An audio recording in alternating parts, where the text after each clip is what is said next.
कैथल में जो सभी साथी बैठे हैं, एमसी साहबान भी बैठे हैं और बहुत अन्य साथी भी बैठे हैं।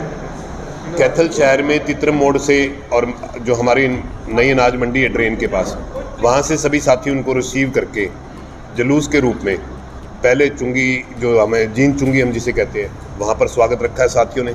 उसके बाद अनिल भाई ने और इनके साथियों ने माल टाउन में, राम निवास जी बैठे हैं, इनके साथियों ने सबने जकोली अड्डा पे, परूथी जी जो हमारे पुराने एमसी भी हैं और परूथी जी बड़े सामाजिक साथी हैं, उनकी तरफ से जब हम पुल उतरते हैं पुरानी, हाँ जी, प्रदर्शन परूथी जी, रणधीर सिनेमा के पास नरूला जी और प्रदर्शन परूथी जी और उनके सभी टीम ने जी पुराने रणधीर सिनेमा के पास प्रोग्राम रखा है। फिर 5-6 वार्डों के साथियों ने इकट्ठे होकर हमारे पुराने बस स्टैंड के पास, पुराने बस स्टैंड के बाहर प्रोग्राम रखा है।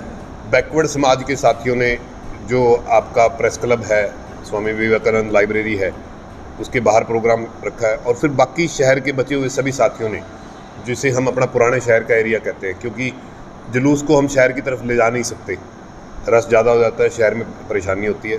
पेवा चौक पे एक भव्य प्रोग्राम रखा है, चाहे धर्मवीर भाई हों, चाहे महेश गोगिया जी हों, चाहे सोनू सेठ जी हों, इन्होंने मोर्चा संभाला है वहाँ का। और मेरे साथ बैठे अपने पंडित जी कहाँ गए, दिनेश शर्मा जी हों, क्योंकि इनका वार्ड भी वहीं पड़ता है, इन्होंने पेवा चौक पे प्रोग्राम रखा है। उसके बाद कैथल के कुछ क्लब, चाहे वो लॉन्स क्लब हो, कैथल क्लब हो, उन्होंने खुरानिया पेट्रोल पंप पे प्रोग्राम रखा है। उससे आगे फिर डांड रोड पे, क्योंकि डांड रोड से होते हुए ही किसान भवन आएंगे। उसके बाद प्रोग्राम रखा है आपका शमशेर फौजी और की तरफ से, मुरारी गेरा जी की तरफ से, कैप्टन जयवीर की तरफ से, जो आपका डांड रोड पे चौक है जहाँ सतियाँ हैं वहाँ पर, क्योंकि वहाँ पर खुली जगह है। हमने साथियों ने मिलके निशान जगह ऐसी चिन्हित की हैं जहाँ आने जाने वाले साधनों को दिक्कत ना हो, साइड में थोड़ी जगह हो जहाँ टेंट लगाकर सभी साथी स्वागत कर सकें। उससे अगला प्रोग्राम रखा है विजय भाई ने, और क्योंकि इनका वार्ड पड़ता है सेक्टर 20। और उससे अगला चौक के बाद का प्रोग्राम रखा है पीएल भारद्वाज जी ने, हमारी बहन सुशीला शर्मा जी ने, दरबारा नैन जी और जितने भी हमारे सेक्टर के साथी हैं उन्होंने। और उसका समापन यहाँ किसान भवन पर आकर।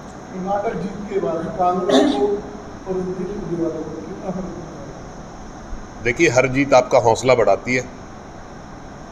पहले हिमाचल जीत ने कांग्रेस का हौसला बढ़ाया, फिर कर्नाटक की भव्य जीत ने हौसला बढ़ाया, और सभी साथी ऐसे मिलके मेहनत करेंगे तो आने वाले 4 राज्यों के चुनावों में भी और उसके बाद एमपी के चुनाव में भी आपको बहुत अच्छे रिजल्ट मिलेंगे।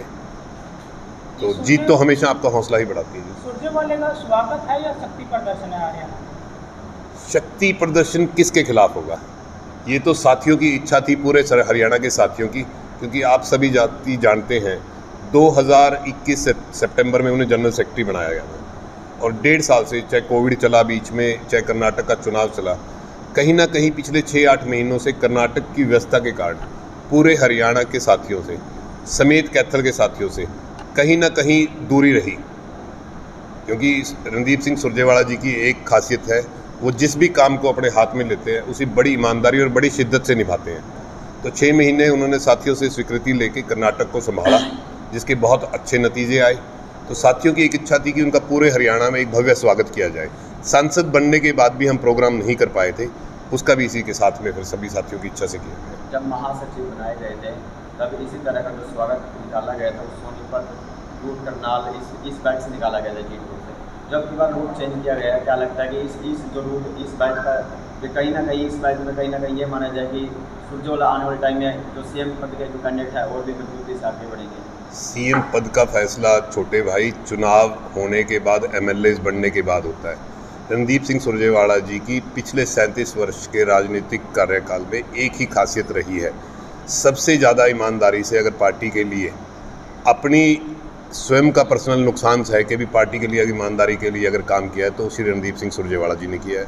अब भी राहुल गांधी जी से बात करने के बाद, स्वीकृति लेने के बाद कि मुझे एमपी के चुनाव तक मेरे गृह राज्य में ज़्यादा काम करने दीजिए, तो ये हरियाणा का काम शुरू किया गया, ताकि हरियाणा में भी आने वाले चुनावों तक ऐसा अच्छा माहौल कांग्रेस पार्टी के पक्ष में बनाया जाए, ताकि सरकार वापस कांग्रेस की हरियाणा में आ सके। 2024 के इलेक्शन तक लगेंगे हरियाणा?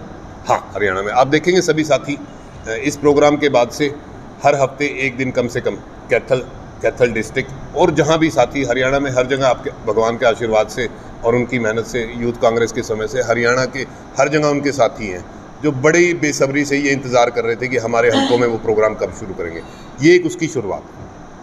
किसान महापंचायत है पिपली में, जी किसानों को रोका जा रहा है उससे। जी, आप सभी साथी देख रहे हैं किसानों के साथ, खिलाड़ियों के साथ क्या हो रहा है पिछले 1 साल से। ख़ास तौर पर हमारी बहनें जंतर मंतर पर बैठी, इतने दिन आंदोलन चला, कोई रिजल्ट नहीं। उल्टा उनसे पूछा जा रहा है कि तुम सबूत दो।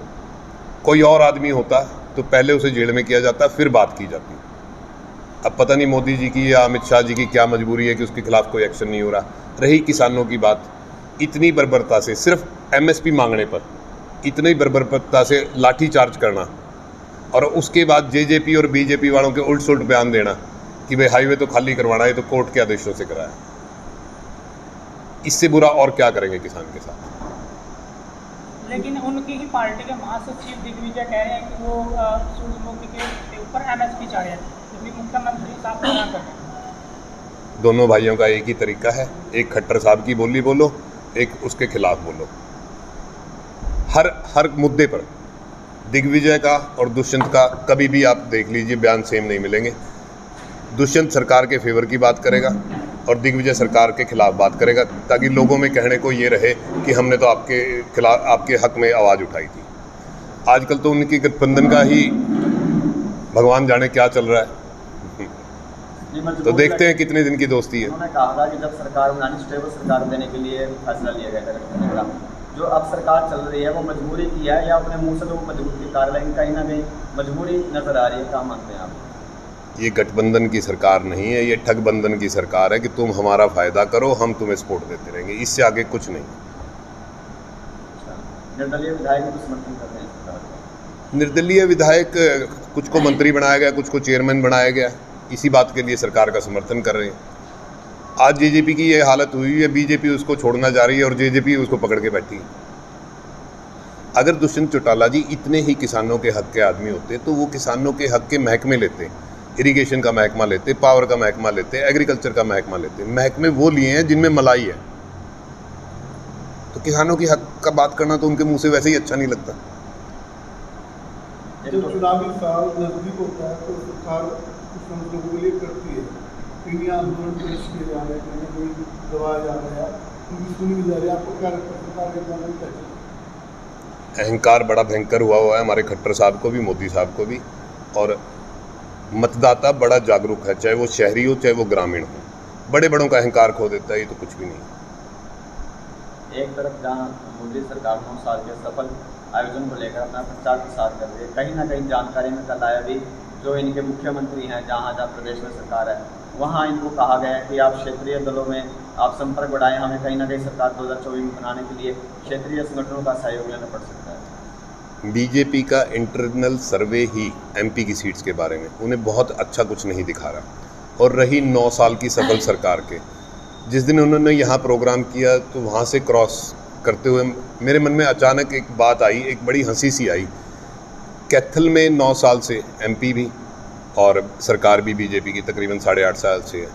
जब हमारे जैसी डिस्ट्रिक्ट को ही कुछ नहीं मिला तो बाकी देश के लिए क्या किया होगा। पूरी डिस्ट्रिक्ट जिसमें 4 हलके आते हैं, कोई एक काम तो गिनाए, कोई सड़कें, कोई बिजली घर, कुछ भी तो नहीं किया। बात करते हैं सुशासन की, किस चीज़ का सुशासन है? किसानों पे और पहलवानों पे लाठियाँ मारने का सुशासन है। बीजेपी अमित शाह की रैली करने वाली था, अगर बात करें तो सिरसा में, लेकिन आगामी चुनाव के लिए रणनीति तय हो चुकी है, तो कहाँ पर देखते हैं? चुनाव बहुत नज़दीक है, 8 महीने ही बाकी हैं, तो अब तो रैलियां तो सभी पार्टी की शुरू होंगी। कांग्रेस पार्टी भी लगातार कर रही है। तो लगता नहीं धुरंधर नेता समीकरण बदल सकते हैं, अमित शाह को जा रहे हैं हरियाणा। अमित शाह जी और मोदी जी 35-35, 40-40, 70-70 रैलियां करके आए कर्नाटक में, कितने समीकरण बदल दिए। जिस जगह पर मोदी जी गए हैं वहाँ पर केवल 3 सीटें आई, 32 rally prime minister of India करने के बाद, जबकि प्राइम मिनिस्टर देश का होता है, किसी पार्टी का नहीं होता। बीजेपी की सरकार ने विकास कार्य करते हुए काफी धीमी गति से चल रहा है, इसके बारे में क्या कहते हैं? धीमी गति से नहीं भाई साहब, मुझे तो नज़र ही नहीं आता। मैं सुबह 7 बजे से लेके रात को 10 बजे तक इसी हल्के में घूमता हूँ, मुझे आज तक कहीं कोई विकास कार्य नज़र नहीं आया। कोई नया स्कूल, कोई नया कॉलेज, कोई भी एक नया धारा। एक ड्रामा आज से 3-3.25 साल पहले किया गया था कि मेडिकल कॉलेज बनेगा, एक सिंगल ईंट भी तो नहीं, एक लोहे का बोर्ड लगा था, वो भी नदारद है। अभी 4 दिन पहले यहाँ शिक्षा मंत्री कंवरपाल गुर्जर आए थे, तो उनका प्रोग्राम था गांव में। कहीं ना कहीं विधायक लीलाराम पोर्टल को लेकर उनके सामने अपनी नाराजगी जताते नजर आए, तो वहीं शिक्षा मंत्री उनके पक्ष में नजर आए मुख्यमंत्री के।